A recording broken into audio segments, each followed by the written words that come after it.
I am ready! GMA Road Watch, serbisyong totoo ng GMA News.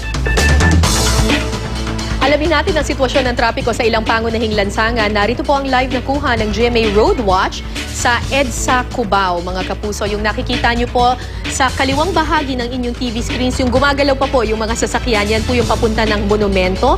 Moderate po ang daloy ng trapiko dyan.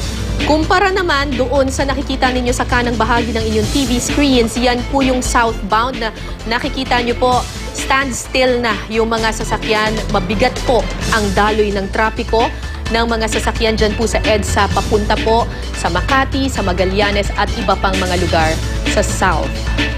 Samantala, katuwang ang Waze, tingnan natin ang sitwasyon ng trapiko. Sa EDSA Shaw Boulevard naman po ito mga kapuso. So ito po yung ating Waze map. Makikita nyo po dito sa may dulo sa may EDSA Shaw Boulevard, meron pong triangle na icon dyan. Ang ibig sabihin po niyan ay meron pong road construction or road repair na nagaganap ngayon at posibleng ito yung isa sa mga nagdudulot ng mabigat na daloy ng trapiko southbound. Nakikita nyo kulay dark red or maroon. Ibig sabihin po niyan bumper to bumper, almost standstill po ang mga sasakyan. Tinatayang 13 to 14 kilometers per hour lamang ang itatakbo ng inyong sasakyan dahil nga sa mabigat na daloy ng trapiko na nagsisimula po sa EDSA Shaw Boulevard all the way down. Titigil lang po bahagya dito sa may Guadalupe pero magpapatuloy po yan. Pagtawid ninyo ng ilog, tuloy-tuloy po itong mabigat na daloy ng trapiko, almost standstill hanggang Magallanes area na po yan. Now, ito pong nakikita ninyo na bright red, ito naman po yung northbound.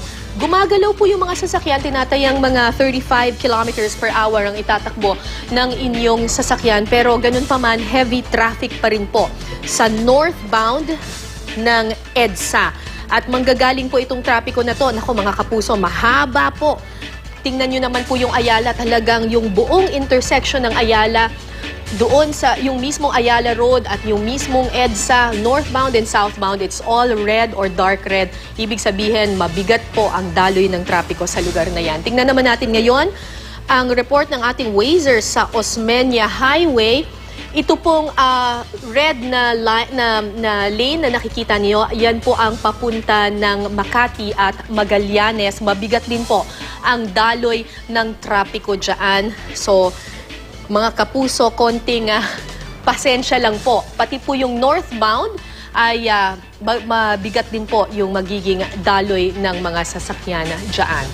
Ito po ang latest mula sa GMA Road Watch. Bisitahin niyo po kami sa aming website www.iamready.ph o sa aming Facebook, Twitter at Instagram accounts. Maaari niyo ring i-download ang Waze application sa inyong smartphone at sumali sa GMA I Am Ready group at sumama sa lumalaking Wazer community na handang magbigay ng real-time traffic situation habang kayo'y nasa daan.